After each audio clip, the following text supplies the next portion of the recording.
India's best learning app. तो बच्चों, पिछले क्लास में हम लोग बात कर रहे थे सेरिब्रम की। सेरिब्रम के बारे में हम लोगों ने बात किया था कि इसके कुछ लोब्स हैं और ये लोब्स चार थे। पहला हमारा फ्रंटल, दूसरा पेराइटल, ऑसिपिटल और टेम्पोरल। इन सारे लोब्स का अलग अलग फंक्शन है। इन फंक्शंस को हम लोग एक एक करके जानेंगे। तो सबसे पहले हम लोग बात करेंगे फ्रंटल लोब का। तो फ्रंटल लोब आपके personality, behaviour, emotion, judgement, planning, problem solving, body movement, इन सब चीज़ों को कंट्रोल करता है। आपका इंटेलिजेंस भी इसी से जुड़ा हुआ। सेल्फ अवेयरनेस, खुद के प्रति जागरूक होना, फ्रंटल लोब्स का ही काम है। यदि हम लोग बात करें पेराइटल लोब की, तो पेराइटल लोब आपके इंटरप्रेट्स करता है आपके लैंग्वेज को, यानी आपके लैंग्वेज को ये मेंटेन करता है, आपके वर्ड्स को मेंटेन करता है, आपकी आवाज़ की जो शार्पनेस है उसको मेंटेन करता है, सेंस ऑफ टच को, यानी कि टच के जो आपको कोई टच करे तो आपको जो पता चलता है, पेन, टेम्परेचर। साथ ही साथ यह विज़न के, हेयरिंग और मोटर नर्व्स के एक्टिविटीज़ को कंट्रोल करने का काम करता है। तो ये हम लोगों ने देखा कि हमारा फ्रंटल और पेराइटल लोब्स का क्या फंक्शन है। इसी तरह से बच्चों, अगर हम लोग बात करें ऑसिपिटल लोब्स की, तो ऑसिपिटल लोब्स हमारे इंटरप्रेट्स करता है हमारे विज़न को, यानी कि हमारे आँख से जुड़ा हुआ, हमारे ऑप्टिकल नर्व्स से जुड़ा हुआ है और ये कलर, लाइट और बॉडी मूवमेंट को कंट्रोल करने का काम करता है। टेम्पोरल लोब्स की बात अगर हम लोग करें कि टेम्पोरल लोब्स का क्या फंक्शन है, तो यह लैंग्वेज को अंडरस्टैंडिंग करने में, मेमोरीज को, हियरिंग को और जो हमारा squeezing and organisations of the body में यह काफ़ी ज़्यादा मदद करते हैं। तो इस तरह से हम लोगों ने सारे जो हमारे लोब्स थे उनकी चर्चा किया। साथ ही साथ आइए हम लोग जानते हैं कि यहाँ पे हमारा हाइपोथैलेमस भी मौजूद होता है। तो अगर बात करें हम लोग हाइपोथैलेमस की, तो यह हाइपोथैलेमस हमारे third ventricle of the brain के पास सिचुएटेड रहता है। इसका जो मेन काम है, यानी हाइपोथैलेमस का जो मेन काम है, वो यह हमारे हंगर, थ्रस्ट, स्लीप और सेक्सुअल रिस्पॉन्स के लिए रिस्पॉन्सिबल होते हैं। साथ ही साथ यह हमारे बॉडी के टेम्परेचर को भी रेगुलेट करता है, ब्लड प्रेशर को रेगुलेट करता है, इमोशंस को रेगुलेट करता है और साथ ही साथ यह सिक्रीशन ऑफ द हार्मोन्स के लिए भी रिस्पॉन्सिबल है। सिक्रीशंस ऑफ हार्मोन, ऐसा हम लोग मानते हैं कि hypothalamus control the activities of the pituitary gland, यानी पिट्यूटरी ग्लैंड को फंक्शनल बनाने का काम हाइपोथैलेमस ही करता है, ऐसा हम लोग मानते हैं। तो ये तो हो गई बात। साथ ही साथ एक पीनियल ग्लैंड की बात करेंगे। तो पीनियल ग्लैंड आपके थर्ड वेंट्रिकल, जहाँ की आपका हाइपोथैलेमस है, वहीं पे ये मौजूद होता है और इसको हम लोग बायोलॉजिकल क्लॉक के नाम से जानते हैं। बायोलॉजिकल क्लॉक इसलिए कहते हैं क्योंकि इसका काम होता है कि यह हमारे बॉडी के इंटरनल क्लॉक को मेंटेन करता है। यानी अगर आप 5 दिन एक खास समय पे जगते हैं या आपको जगाया जाए, तो छठे दिन से खुद ब खुद आपका नींद 5 बजे खुलने लगेगा। तो ये एक बायोलॉजिकल क्लॉक का काम करता है। साथ ही साथ यह कार्डियन रिदम्स, यानी कि आपका ये मेलेटोनिन नामक एक एंजाइम के सिक्रीशंस के द्वारा आपके बॉडी के कार्डियन रिदम्स को भी मेंटेन करते हैं। यह हार्मोन जो है, यह इसका कुछ पार्ट, यानी कि पीनियल ग्लैंड का कुछ पार्टिसिपेशन या cooperation in the sexual development भी है। नेक्स्ट की बात करेंगे थैलेमस। तो थैलेमस जो है यह रिले स्टेशन है, यानी यह कई तरह के इंफॉर्मेशंस को comes and goes to the cortex, यानी कॉर्टेक्स तक पहुंचाने का काम और कॉर्टेक्स से लाने का काम करते हैं। यानी it act as a relay station, relay station का काम करते हैं। और इसका जो खास योगदान है वह पेन सेंसेशन, अटेंशन, अलर्टनेस और मेमोरी से कंसर्न है। तो बच्चों, ये तो हमारे जो कुछ इंपॉर्टेंट पार्ट्स थे। इसके कुछ एसोसिएटेड ऑर्गन्स भी हैं जिनकी चर्चा यहाँ थोड़ी सी होनी चाहिए, जिसमें सबसे पहले हम लोग बात करेंगे बेसल गैंग्लिया की। यद्यपि इससे सवाल तो आपको नहीं पूछे जाते हैं, लेकिन हाँ यह एसोसिएटेड टर्म्स हैं तो इसकी थोड़ी सी जानकारी रहनी चाहिए। जैसे बेसल गैंग्लिया में आपका इसका जो मेन फंक्शन होता है यह फाइन मोशन और फिंगर टिप मूवमेंट, जैसे आप ये हमारा जो फिंगर टिप मूवमेंट है, यानी जो हमारा फाइन मोशन होता है, आप जानते होंगे कि फेस डांसर भी होते लोग जो अपने आँख को, अपने चेहरे को, अपने लिप्स को मूवमेंट कराते हैं, जिसको कि हम लोग फेस डांसर कहते हैं। फेस डांसर्स में यह बेसल गैंग्लियन का कंट्रोल होता है, यानी हमारे फाइन मूवमेंट के लिए ये बेसल गैंग्लियन इम्पॉर्टेंट है, ये मतलब यही कंट्रोल करते हैं। नेक्स्ट है हमारा लिम्बिक सिस्टम। तो लिम्बिक सिस्टम से भी क्वेश्चंस आपके 10th में नहीं आते हैं, लेकिन इसको इसलिए समझना जरूरी है क्योंकि यह सेंटर है हमारे इमोशंस के, लर्निंग का, मेमोरीज का, और साथ ही साथ यह सिस्टम जो है यह जुड़ा हुआ है, इसमें कई सारे ऑर्गन्स आपस में जुड़े हुए हैं, जैसे आपका सिंगुलेट गायरी, हाइपोथैलेमस, फिर emotional reaction centres, hippocampus, these are the areas of the brain which is together as known as a limbic system. तो ये लिम्बिक सिस्टम है। एक दो क्वेश्चंस में कभी कभी हमने देखा है कि लिम्बिक सिस्टम करके कुछ सवाल पूछे हुए था, तो आप उसके लिए इसको याद रख सकते हैं। बच्चों अभी थोड़ा देर पहले हम लोगों ने बात किया था कि क्रेनियल नर्व्स, जिसकी कि 12 पेयर क्रेनियल नर्व था, और ये क्रेनियल नर्व्स हमारे फेस से जुड़ा हुआ था। पिछली क्लास में हमने इसकी चर्चा करी थी। थोड़ा सा और बात करेंगे तो ये जो क्रेनियल नर्व्स हैं यह हमारे हियरिंग को, मूवमेंट को, आई मूवमेंट को, फेशियल सेंसेशंस को, टेस्ट को, swallowing, movement of the face, neck, shoulder, tongue, muscles, brain stems, इन सारे एक्शंस को कंट्रोल करते हैं। तो जरा सा इनका एक रेफरेंस हम लोग ले लेते हैं। इसकी आवश्यकता 10th में तो आपको बहुत कम पड़ेगी बच्चों, लेकिन 11th 12th में इसकी नीड होगी। और साथ ही साथ जो बच्चे एडिशनल एग्जाम्स देते हैं 10th के बाद, जो कई तरह के एग्जाम्स में पार्टिसिपेट करते हैं, उन लोगों के लिए बहुत इंपॉर्टेंट हो जाता है इसकी स्टडी करना। तो हमारे जो 12 हैं, 12 क्रेनियल नर्व्स हैं, उनको हमने रोमन में लिखा 1 2 3 4 5 6 और सबका नाम दिया गया। जैसे फर्स्ट क्रेनियल नर्व्स को हम लोग ऑल्फैक्टरी नर्व्स के नाम से जानते हैं, and it is responsible for the smell. Second one is the optic, which is responsible for sight. Third one is oculomotor, जो कि हमारे movement of the eyes यानी pupils के movement के लिए responsible है। Fourth is trochlear, जो eye movement के लिए। Fifth is the trigeminal या face sensation के लिए। Sixth one is abducens या eye movement के लिए। फेशियल के लिए जो आपका 7th क्रेनियल नर्व्स है, that is responsible for your facial movements. इसी तरह से वेस्टिबुलो कॉकेलियर, यह कॉकेलियर मूवमेंट यानी कि हमारे हियरिंग बैलेंस, कान के अंदर 8वां क्रेनियल नर्व्स हमारे कान के अंदर इंटरनल ईयर कोक्लिया के पास वेस्टिबुलो कॉक्लियर रिस्पॉन्सिबल इनका है। 9th is glossopharyngeal. तो ग्लोसोफेरेंजियल यह हमारे ये क्रेनियल नर्व्स हमारे निगलने की प्रक्रिया को और टेस्ट को कंट्रोल करते हैं। इसी तरह से अगर हम 10th की बात करें तो दैट इज द वेगस हमारे हार्ट रेट और डाइजेशन को कंट्रोल करते हैं। और अगर हम 11th की बात करें तो यह एसेसरी है जो हमारे हेड के मूवमेंट को कंट्रोल करता है। 12th की बात यदि मैं करूं तो 12th जो क्रेनियल नर्व्स है, जिसको कि हम लोग हाइपोग्लोसल कहते हैं, या हाइपोग्लोसल हमारे मूवमेंट ऑफ द टंग्स को कंट्रोल करने का काम करते हैं। तो बच्चों यहाँ से हम लोगों ने 4 ब्रेन के डिफरेंट ऑर्गन्स और उसके स्ट्रक्चर, उसके फंक्शंस को जाना।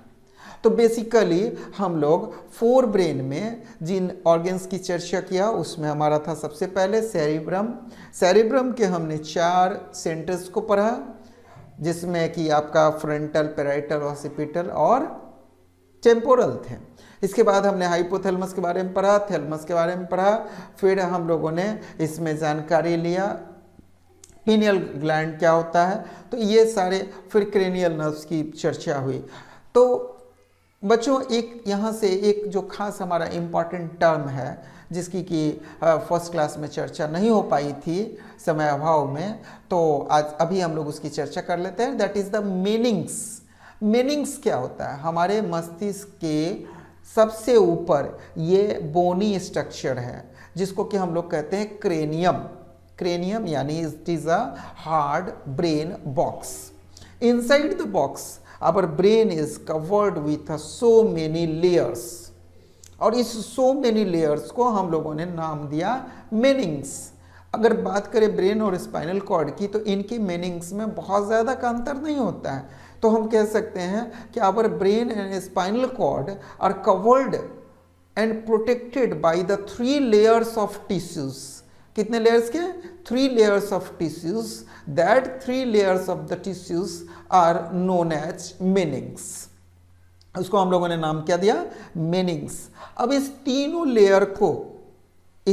लेयर को हम लोगों ने अलग अलग नाम दिया है। जो आपका फर्स्ट लेयर है दैट इज कॉल्ड ड्यूरामेटर। अब इस ड्यूरामेटर जो है यह एक स्ट्रॉन्ग थिक मेम्ब्रेन है जो कि टाइटली पैक्ड है, क्लोजली लाइंड होते हैं स्कल से, यानी कि खोपड़ी से। ये हिस्सा, ऊपर का हिस्सा ये खोपड़ी से अटैच्ड है, और नीचे का हिस्सा जो है ये 2 लेयर के बने हुए होते हैं। सबसे पहला जो आपका लेयर है it's 2 layers. The first is, पहले को हम लोग पेरिस्टियल कहते हैं, यानी कि यह पेरिस्टियल है। दूसरा है मेनिंजियल ड्यूरा। तो पेरोस्टियल और मेनिंजियल ड्यूरा जो है यह आपस में फ्यूज्ड रहते हैं। यह क्या है? फ्यूज्ड है, जुड़े हुए हैं, और ये एक जगह पे सेपरेट होते हैं जिसको कि हम लोग वीनस साइनुलस कहते हैं। खैर जाने दीजिए इन बातों को। सबसे पहले हम लोग यहाँ समझेंगे कि dura mater is the first coverage. ठीक है, ये फर्स्ट कवरेज है जो हमारे ब्रेन को कंट्रोल करते हैं, माने ब्रेन को कवर करते हैं। दूसरा है आर्केनोइड मैटर। आर्केनोइड मैटर ये थीन वेव लाइक मेम्ब्रेन है जो एंटायर ब्रेन को कवर किए हुए। अच्छा, ड्यूरामेटर पूरे ब्रेन को कवर नहीं किया है, यह जो है वह राइट और लेफ्ट सेरिब्रल हेमिस्फीयर को अलग करने का काम किया है। अब आर्केनोइड मैटर जो है ये पूरे ब्रेन को कवर किया है। ठीक है, और थर्ड वन इज द पाया मैटर। तो पाया मैटर जो है यह कई सारे फोल्ड और ग्रूव्स का साथ ही साथ पाया मैटर में जो है ब्लड वेसल्स मौजूद हैं जो कि ब्रेन के अंदर तक पहुंचते हैं, यानी ब्रेन को ब्लड सप्लाई करने का काम करते हैं। और साथ ही साथ यहाँ पे आपका एक खास लिक्विड भी भरा हुआ है जिसका नाम है CSF। जिसका नाम क्या है? CSF, यानी सेरिब्रो स्पाइनल फ्लूइड। यह सेरिब्रो स्पाइनल फ्लूइड का काम होता है to control the mechanical jerk to the brain, यानी ब्रेन को मैकेनिकल जर्क से बचाने का काम करता है। तो यहाँ पे हम लोगों ने देखा कि meninges is the layer which is present on the brain to prevent them from the mechanical injuries, और यह क्रेनियम के बाद और ब्रेन के पहले का एक थिक लेयर है जिसको हम लोग मेनिंग्स कहते हैं। और मेनिंग्स 3 लेयर के बने हुए हैं जिसमें पहला है ड्यूरामेटर, दूसरा आर्केनोइड मैटर और तीसरा पाया मैटर। तो इस तरह से हम लोगों ने बच्चों ये 4 ब्रेन की बात करें। अब हमारा जो नेक्स्ट हो जाएगा इसके बाद ब्रेन का दूसरा हिस्सा जिसको कि हम लोग क्या कहेंगे? जिसको हम लोग कहेंगे मिड ब्रेन। तो अब हम लोग बात करेंगे मिड ब्रेन की। तो मिड ब्रेन जो है यह फोर ब्रेन और हाइंड ब्रेन के बीच मौजूद होता है और इसका मेन काम होता है it control the involuntary actions of the body. कुछ इनवॉलेंट्री एक्शंस हमारे शरीर में होते हैं जिनको कि हम कंट्रोल नहीं कर सकते हैं, उनको कंट्रोल करने का काम कौन करेंगे? तो हमारा मिड ब्रेन करेगा। ये हमारे मिड ब्रेन का काम है। मिड ब्रेन के बाद जो हमारा तीसरा हिस्सा आता है जिसको कि हम लोग जानते हैं हाइंड ब्रेन के नाम से, और हाइंड ब्रेन में जो इम्पॉर्टेंट ऑर्गन्स हैं उसमें पहला हमारा इम्पॉर्टेंट ऑर्गन्स हो जाएगा pons varolii. Pons varolii. Second one is the medulla oblongata. Second one is the medulla oblongata. और तीसरा जो है वो है सेरिब्रम। तो सेरिब्रम को हम स्मॉल ब्रेन के नाम से जानते, छोटा दिमाग कह सकते हैं। आप इस तरह से देखिए कि ये इस फिगर में आप देखेंगे कि आपका जो स्पाइनल कॉर्ड है, यह स्पाइनल कॉर्ड आकर के मेडुला पे ख़त्म हो जाता है और मेडुला सेरिब्रम से जुड़े हुए हैं और यहीं पे मौजूद है आपका पोन्स वैरुली।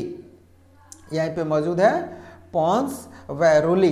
तो यहाँ पे हम लोग देखेंगे कि जो सेरिब्रम है, ये जो सेरिब्रम देख रहे हैं आप, यह सेरिब्रम का मेन काम होता है कि riding a bicycle, picking up pencil, यानी कि हम जो पेंसिल को होल्ड कर सकते हैं इसको, साथ ही साथ हमारे पोस्चर्स को, खड़े हैं, बैठे हुए हैं, तो हमारे पोस्चर्स को, साथ ही साथ हमारे बॉडी को बैलेंस करने का काम करता है। यानी यहाँ से हम लोग ये कह सकते हैं कि hindbrain play a very important role in maintaining our postures as well as also maintain the involuntary actions as well as some voluntary actions inside the hind brain. अब यहाँ से आगे हम लोग बात करेंगे कि ठीक इसी तरह से, जिस तरह से हमारा ब्रेन का कवरेज है मीनिंग्स से, उसी तरह से हमारे स्पाइनल कॉर्ड्स का भी मीनिंग्स जुड़े हुए हैं। अब यहाँ से हम लोग अगले टर्म की चर्चा शुरू करेंगे और अगले टर्म की जब हम लोग बात करेंगे तो यहाँ से जो नर्वस टिश्यूज़ के जो एक्शंस हैं उनकी बात करेंगे। बच्चों, पिछले क्लास में हमने बताया था कि किस तरह से न्यूरोट्रांसमिशन होता है दो न्यूरॉन्स के बीच से। तो न्यूरॉन्स के बीच जो इन्फॉर्मेशंस, जो आप इन्वायरमेंटल डिस्टर्बेंस की बात कर रहे थे, इन्वायरमेंटल डिस्टर्बेंस की वजह से, इन्वायरमेंटल डिस्टर्बेंस जिसको कि हमने स्टिमुलेशन कहा था, इस स्टिमुलेशन के कारण जो इम्पल्स प्रोड्यूस्ड हुए, उस इम्पल्स को हम लोग दो भागों में बांट सकते हैं। पहला इलेक्ट्रिकल इम्पल्सेस और दूसरा केमिकल ट्रांसमिशन। तो इलेक्ट्रिकल इम्पल्सेस यानी इलेक्ट्रिकल ट्रांसमिशन और दूसरा केमिकल ट्रांसमिशन। तो यहाँ पे हम लोगों को बेसिकली इन दोनों में अंतर समझना बहुत ज़रूरी है। यानी electrical impulses, electrical transmission is takes place between the neurons, यानी न्यूरॉन्स के बीच में जो कंडक्शन हो रहा है इम्पल्स का, वो इलेक्ट्रिकल मोड में हो रहा है। लेकिन जैसे ही साइनेप्स पे पहुँचे वहाँ पे इलेक्ट्रिकल इम्पल्सेस आपका केमिकल इम्पल्सेस में कन्वर्ट होगा और वहाँ पे केमिकल रिएक्शंस के बाद आयंस का फॉर्मेशन होगा और उसी आयन का फर्दर ऑन केमिकल ट्रांसमिशन चलेगा। तो यहाँ से हम लोग समझ लेते हैं कि इलेक्ट्रिकल ट्रांसमिशन और केमिकल ट्रांसमिशन में क्या अंतर है। तो बच्चों, इलेक्ट्रिकल इम्पल्सेस जो हैं उनको न्यूरोट्रांसमीटर की आवश्यकता नहीं होती है। अब यहाँ न्यूरोट्रांसमीटर्स किसको कहते हैं? वह केमिकल सब्सटेंसेस जो मौजूद है साइनेप्स के बीच में, जिसको कि हमने क्या कहा था कि यह न्यूरोकेमिकल ट्रांसमीटर्स हैं, जहाँ पे इलेक्ट्रिकल इम्पल्सेस जैसे ही पहुँचेंगे वो केमिकल्स आयन में कन्वर्ट्स होंगे और आयन में कन्वर्ट होकर के फिर से एक इलेक्ट्रिकल इम्पल्स का फॉर्मेशन करेंगे और वो इलेक्ट्रिकल इम्पल्स साइनेप्स के आगे वाले जो अगले डेंड्राइट्स हैं उनके द्वारा इलेक्ट्रिकल इम्पल्सेस के रूप में रिसीव की जाएगी। तो इलेक्ट्रिकल इम्पल्सेस के लिए हम लोगों को न्यूरोट्रांसमीटर की नीड नहीं होती है, लेकिन केमिकल ट्रांसमिशन के लिए हम लोगों को न्यूरोट्रांसमीटर की नीड होगी। दूसरा कि यह fast mode of nerve impulse transmission है, यानी इलेक्ट्रिकल इम्पल्स जो है वो बहुत ही फास्ट ट्रांसमिट होता है। आपको यहाँ पे जरा सा टच हुआ नहीं कि इसकी एहसास आपके मस्तिष्क को हो जाती है, तो ये और भी फास्ट होता, और भी रैंडम होता यदि हमारे इस हाथ से लेकर हमारे ब्रेन के बीच में, इस नर्व्स के बीच साइनेप्स नहीं होते। कहने का मतलब कि इनके बीच अगर केमिकल ट्रांसमिशन नहीं होती या डायरेक्ट एक नर्व हमारे मस्तिष्क तक जुड़ा रहता, तो इस ट्रांसमिशन में रेयरेस्ट या इग्नोरेबल टाइम लगता। तो ये बात हम लोग यहाँ से समझेंगे कि इलेक्ट्रिकल ट्रांसमिशन एक फास्ट मोड है, जबकि केमिकल ट्रांसमिशन एक स्लो मोड है। नेक्स्ट वन इज, थर्ड की बात करेंगे, impulses are directly transmitted from one neurons to another neurons, but in case of chemical transmission impulses are not directly transmitted, बल्कि क्या होता है, एक न्यूरॉन्स और दूसरे न्यूरॉन्स के बीच में ही इसका ट्रांसमिशन होता है। तो ये हम लोगों का दोनों के बीच अंतर है। तो बच्चों, यहाँ तक हम लोगों ने जो चर्चा करी, इस चर्चा में हम लोगों ने ह्यूमन और उससे कंसर्न मस्तिष्क और ब्रेन से जुड़े हुए पार्ट्स की चर्चा किया गया। हम लोग इसमें 5 सेंस ऑर्गन्स के बारे में पढ़े। हम इन 5 सेंस ऑर्गन्स का ब्रेन के साथ संबंध पर है, ब्रेन का एक्शन पर है, रिफ्लेक्स एक्शन की हम लोगों ने चर्चा किया। हम लोगों ने इसके साथ ही नर्व्स की चर्चा किया, और नर्व्स के साथ साथ जो है हम लोग ओवरऑल ह्यूमन नर्वस सिस्टम को बार बार रिवाइज करेंगे। ब्रेन से कंसर्न कई सारे इम्पॉर्टेंट टर्म्स आए हैं, जिन टर्म्स की बार बार चर्चा करना बहुत आवश्यक है। क्यों? क्योंकि एक बार पढ़ने से ये याद नहीं होगा। बच्चों, मैंने बार बार कहा है कि biology is the words, play with the words. Biology is a subject where you have to play with the words. यहाँ पे आपको कुछ अलग से नहीं करना है, आपको वर्ड्स के साथ खेलना है, वर्ड्स के मीनिंग को समझना है, वोकैबुलरीज को रटनी नहीं है, वोकैबुलरीज को डिफाइन करनी है। अब जब एक बार आप डिफाइन करना सीख जाओगे तो it will be yours, it will be yours, और यहाँ से आपको सारी बातें स्पष्ट समझ में आने लगेगी। तो बच्चों, ये हम लोग ह्यूमन नर्वस सिस्टम की चर्चा भी किया। अब इस ह्यूमन नर्वस सिस्टम की चर्चा को आपको 2-3 बार, 4 बार, 5 बार रिवीजन करना है, और डाउट्स, जो भी डाउट्स आपको इसमें रह जाए, उन डाउट्स को आप हम तक पहुंचाइए, हम आपके डाउट्स को क्लियर करेंगे हमारे डाउट क्लियरेंस क्लासरूम में। फिर भी अगर कोई कन्फ्यूज़न रह जाए तो हमारे हेल्पलाइन नंबर से आप संपर्क करके अपने डाउट्स और अपने सारी परेशानियों को सॉल्व कर सकते हैं। लेकिन हमारी मदद तभी कारगर होगी बच्चों, जब आप इस टॉपिक को कई बार पढ़ेंगे। जैसा कि मैंने पहले भी कहा कि परीक्षाओं के दृष्टिकोण से यह टॉपिक आपके लिए इम्पॉर्टेंट हो जाता है। तो अब इस चर्चा को हम लोग आगे बढ़ाते हैं और जानते हैं कोऑर्डिनेशन इन द प्लांट्स। जिस तरह से आप में एक्सटर्नल फैक्टर्स के प्रति रिस्पॉन्स होती है, ठीक इसी तरह से प्लांट्स में भी होता है। परंतु प्लांट्स और ह्यूमन में एक खास अंतर क्या है कि ह्यूमन में ब्रेन मौजूद है रिस्पॉन्स करने के लिए, परंतु प्लांट में ऐसा कोई ब्रेन नहीं होता है। तो यहाँ पे हम लोग बात करेंगे ट्रॉपिकल मूवमेंट्स की, यहाँ पे हम लोग बात करेंगे ट्रॉपिकल मूवमेंट्स की।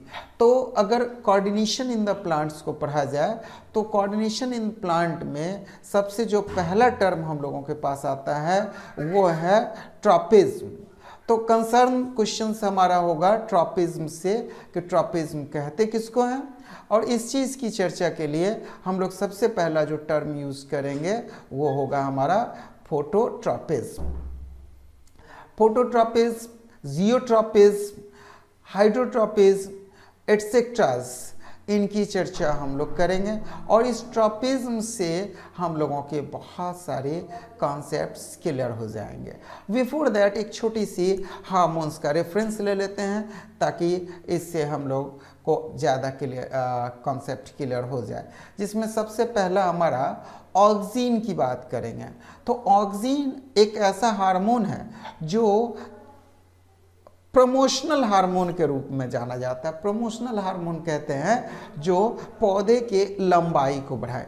बच्चों ये जो हमारा प्लांट है, मान लेते हैं कि ये कोई प्लांट है जो आपका ये तो आपका जो ये है ये हिस्सा, इसको हम लोग क्या कहेंगे? इसको कहेंगे एपिकल मेरिस्टेम। इसको क्या कहेंगे? एपिकल मेरिस्मेटिक टिश्यूज, या इसको हम लोग एपिकल मेरिस्टेम के नाम से भी जानते हैं।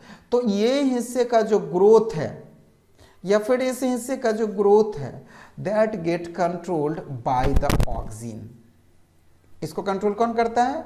ऑक्सीन। इसीलिए ऑक्सीन को हम लोग प्रमोशनल हार्मोन्स के नाम से भी जानते हैं, जो प्रमोट करता है रूट ग्रोथ को, शूट ग्रोथ को। ऑक्सीन का काम होता है और इस ऑक्सीन को साथ देते हैं, इस ऑक्सीन का हेल्पर हैं, इनके असिस्टेंट हैं साइटोकाइनिन नामक एक और हार्मोन, जो शूट के ग्रोथ के साथ साथ रेट ऑफ सेल डिवीजन, साथ ही साथ सेल डिवीजन में इलॉन्गेशन ऑफ द सेल्स में भी मदद करते हैं। कौन? तो साइटोकाइनिन।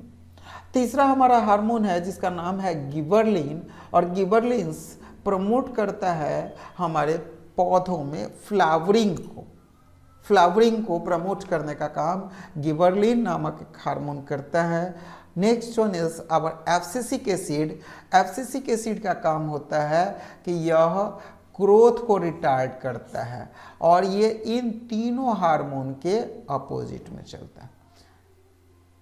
साथ ही साथ आपका एक गैसियस हार्मोन भी पौधे में मौजूद है, और इस गैसियस हार्मोन का नाम है क्या? तो इस गैसियस हार्मोन का नाम है ethylene. And ethylene will help in the fruit ripening में यह मदद करता है।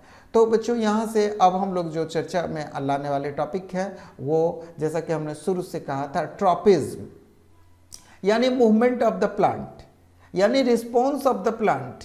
जैसे हम इन्वायरमेंटल फैक्टर्स के प्रति रिस्पॉन्ड करते हैं, ठीक उसी तरह से प्लांट भी इन्वायरमेंटल फैक्टर के प्रति रिस्पॉन्ड करते हैं, और इनके रिस्पॉन्स को, चूंकि हम लोगों में मस्तिष्क मौजूद है, प्लांट्स में मस्तिष्क नहीं है, तो they will show their movement away और टुवार्ड्स।